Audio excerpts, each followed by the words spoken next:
So, you know that our sages did not like it when the Torah seemed to repeat itself.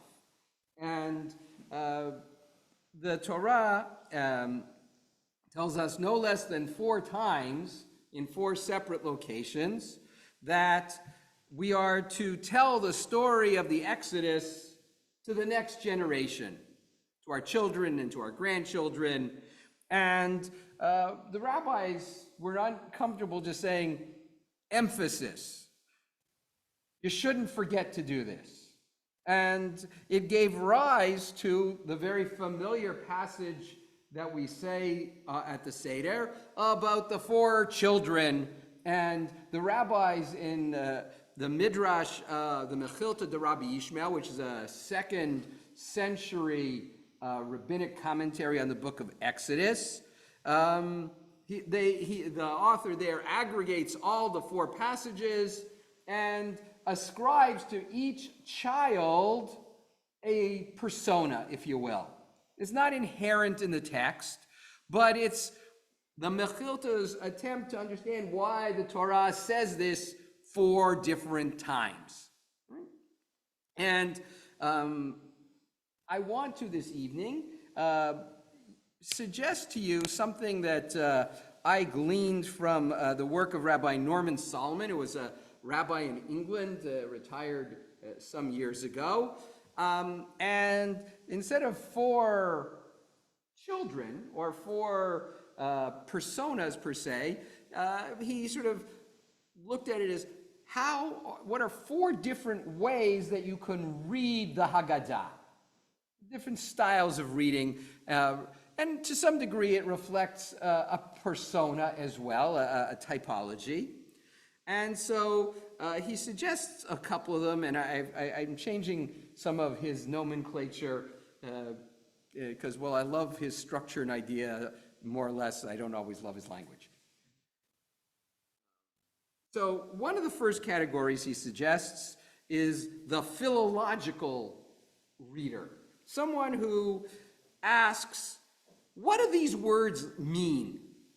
You know, where do we get some of them from? And we know from the studies about the Haggadah that there's a few terms in there that come from the Greek world, and how do they enter into our lexicon? Why do they enter into our lexicon? And what do each of these different terms that we use actually mean? It's a very, very basic attempt to understand the very language and jargon of the Haggadah. The second one that he suggests is the halachic reader. It's like, how do I do this properly? I really feel this urgency that if I'm going to go through the process of a Seder, I want to get it right. What are the things that I have to say? What are the rituals that I have to engage in? It's a performative thing, and I want to perform it right. And this takes us into its own sort of arcane discussion at times with regard to how much matzah do I have to eat in order to fulfill the mitzvah of eating matzah? How much more maror do I have to eat? And some of the quantities suggested by some of the sages over time are staggering, possibly even dangerous, especially if you use certain things for maror, which we'll talk about at a different time. Right? But it's like this desire to get it right. It's a very punctilious persona. A third type that he suggests is what I'm going to call the theological reader. And that person is asking the question about how does this Seder connect me to God? What does God want of me out of this experience? And how do I use it as a way of connecting with God? How does it become an expression of my relationship with the Holy One. It's less interested in the how to, what do the words mean, how does it all happen and play out, but how do I come away from it with a feeling that, oh, I just bumped into God while I was doing this. And the last one is what I would call, you can call him the Tikkun Olam person, the social action person, but it's the one who engages with the Haggadah with the question of, what do I learn from my encounter with this sacred text that is going to make me a more ethical person? How do I take what I read and what I learn and translate it into the world around me?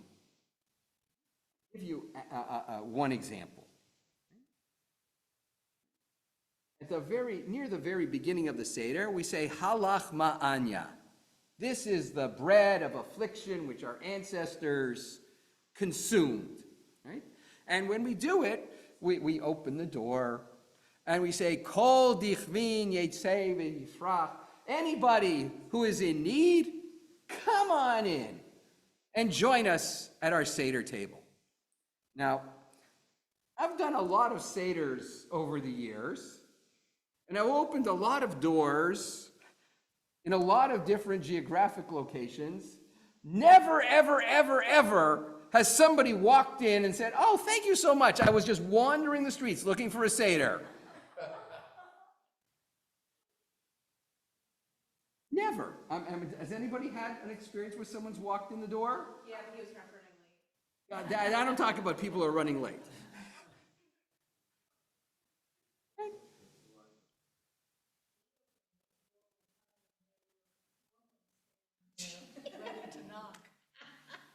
Oh, that's just a frightening image right there. Yeah, so we you don't usually get that, right? And the next line is, not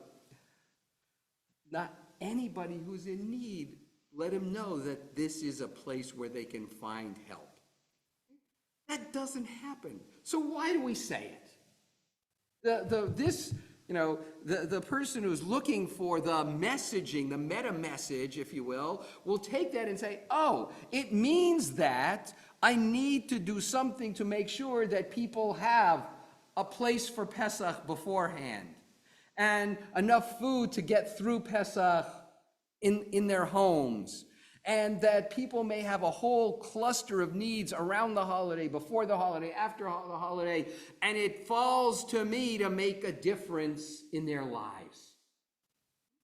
So each of the readers brings something of their own curiosity, their own interest, but each of them seeks to take away something, whether it's a greater insight about the very words that we speak, whether it's a greater sense of understanding of what we're supposed to do at the Seder, whether it's a sense of drawing closer to God, or whether it's a greater sense of mission in the days after the Seder has taken place. And all of that is why we do the Seder. It's not an A or a B. It's an A and a B and a C and a D, because at different moments, we can be any one of those personas. We can be engaged with the Haggadah in different facets, but ultimately, the goal is for us to somehow be educated, elevated, and empowered. Amen. Chaverim, let me invite you to turn